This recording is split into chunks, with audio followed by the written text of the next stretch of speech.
join us as we do our seed starts for the 2026 season. It's January and it's time to get our seeds started. So we're going to start out with the peppers first because they take the longest, and then also the tomatoes.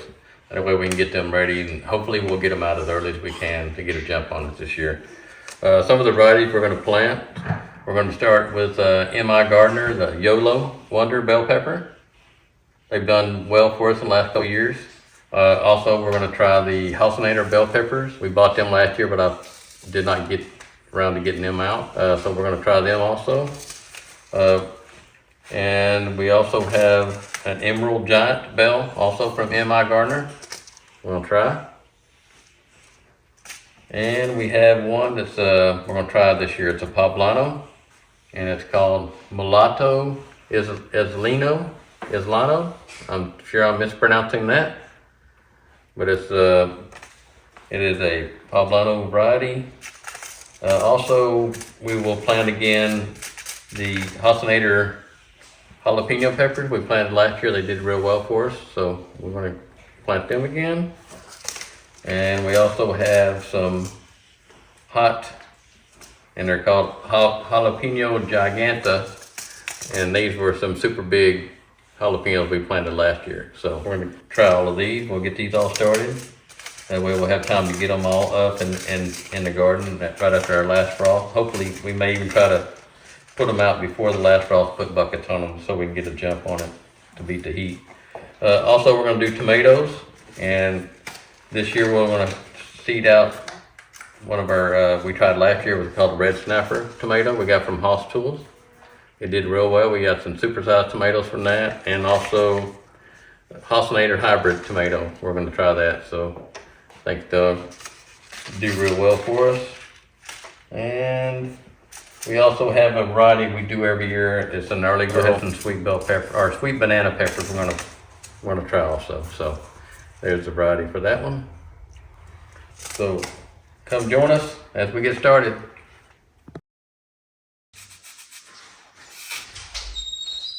Which ones are you putting in this one? These are the YOLO. How far are you going to put them down in there? It says quarter inch deep. Quarter inch? Yep. These are the ones that got pretty good size for us last year, right? Yeah, they do real well. How many seeds are you going to put in there per cell? I'm gonna go with just one. Just one?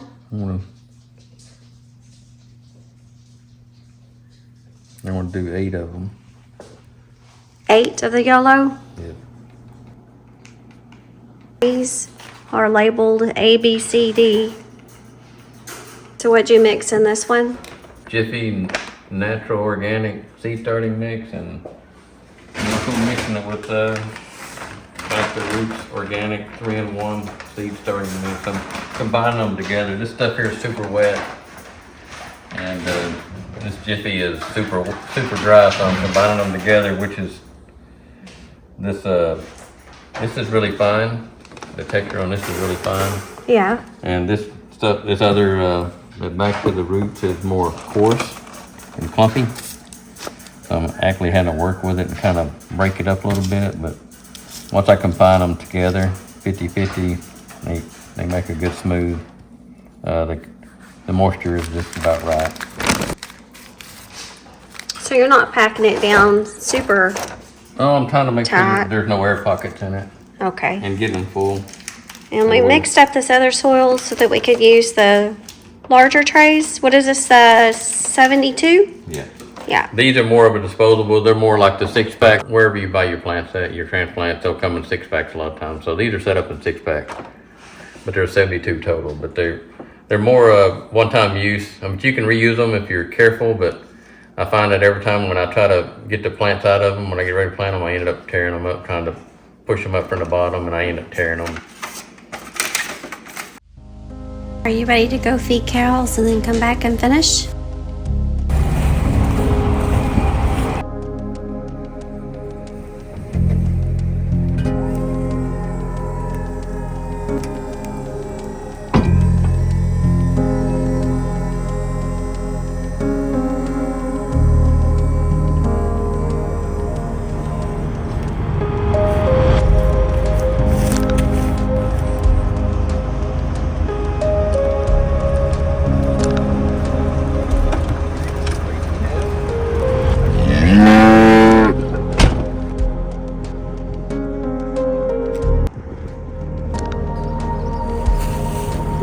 think you're doing?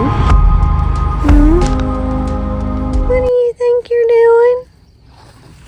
You've got a bale of hay out there. Yeah.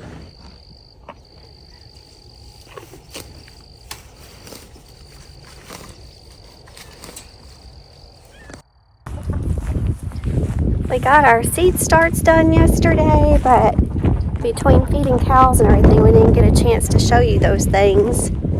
Our neighbor's cow, or rather bull, got out. Darren needed to go get the fence fixed so he could get him back in for the neighbor.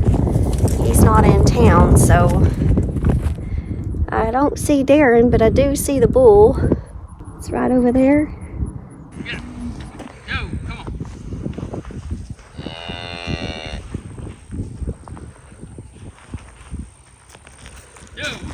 Go. Get in there. Come on. Go.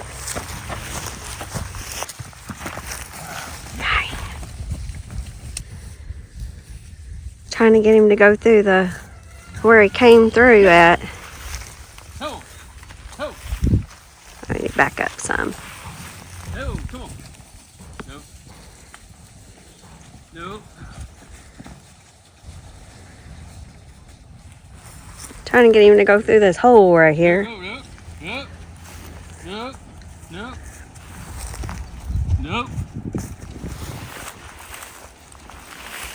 Get in. I had to pull the fence down so I can make a gap, make a hole so we can get the bull back in. Now I gotta put it all back together, and this little section needed a T-post anyway. Looked like there was a oak post or cedar. The cedar post has already been rotted. So the fence was probably built originally back in the 50s or 60s. This is our neighbor's fence. It's not our fence. I run cows on the property next to us that adjoins ours, so I'm helping him out because he's not in town. Yeah, our neighbors are on their way to Florida now, and he called and said, "Hey, I'm missing a bull." And anyway, I found him out there with ours, so fixing the fence back. So we got it all good. That's the way we do it in the country. Help each other out. Yeah, help our neighbors. That's what it's all about. I had to unclip and raise that one up as high as I could, and I had to unclip these and pull them down as low as I could. Luckily, there was some slack in the fence where I could do that. So is this where you think he got through? This is where he came back to, no, right? I have to go find out where he might have got through, but he's a young bull, and he's at that age where he's wanting to go explore. So yeah. And we got some open cows probably over here. Yeah, I could hear him throwing a fit in our pasture, and then Darren came in there and said the neighbor had called and said he was out, and sure enough, We found him. and he's a feisty little thing. Put him back where he belongs. He thinks he's a big bull, but he's not. Our big old beef master would have probably had a field day with. Now I want to get this old stager out of here so I bent it up pretty good. I didn't bring all my tools because I was traveling on foot. So this is called the stager support? Yes. So once you get your fence established and stretched, so we usually put our T-post every 10 foot. So in between each T-post, we put one of these stagers, and it's going to strengthen. It's going to stiffen the fence up just a little bit, but most of all, it's going to keep the cows from getting in between and lift it up or down. Keep it in place. That's what it's made for. So now I cut it in pieces. Now you can kind of untwist it. And these are new ones. Need a new fence actually, because that tree's grown in top. I'll have to bring some loppers back too, because I have to bring some loppers also, because right there, that tree, the wire. It's kind of hard to see where the sun's shining. Yeah, so that one there. Oh yeah, it's all grown up into the fence. Yeah, we need to cut that tree back. You cut the stretch it first.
Grab it back here.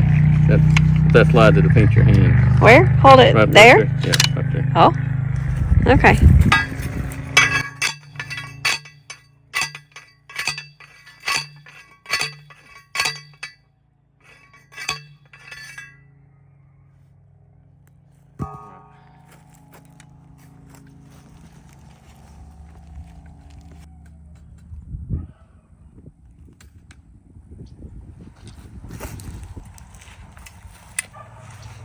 You got a turkey over there.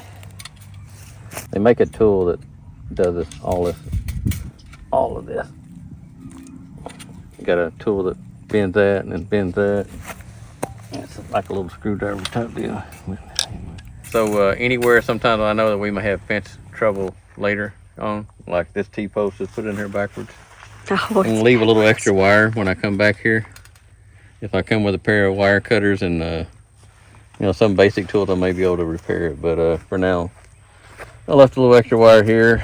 It's wise sometimes to leave some wire kind of down your fence line, just kind of rolled up and on top of a T-post. That way, if somebody comes along trying to fix it, the same years ago when we used to do the H's and line posts, everything was cedar post.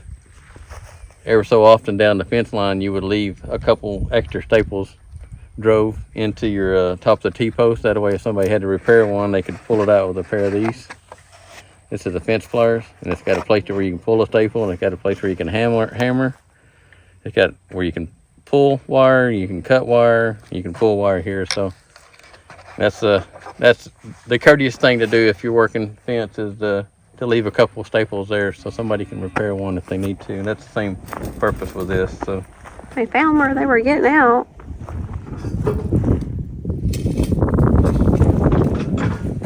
The wire's completely broken. There's a little wire there, Darren. I don't know if you can stretch it enough. Big hole. He's just stepping right over it, isn't he? yeah. Dancing over. Yeah, it's right. It's rusted. Oh yeah. So it need to be repaired back to here. Hey, thank you for joining Hanson Legacy Farms. We got this new year started with our seed starts and all of the shenanigans that we got ourselves into, or other people got us into. It's been amazing 2025, and we're looking forward to 2026. So Yeah, we have our things that we plan to do, and then we have the things that we got to do. So Yeah. they come up as life goes, right? So, yeah, but it's so all good though. like fixing the fence. Yep. That was not a planned deal today. So, anyways, we thought we'd bring you with us, and pray you'll come back and join us again in the next video, and we'll see you guys later. God bless. God bless. Hold on, let me What are you doing? see how my hair looks.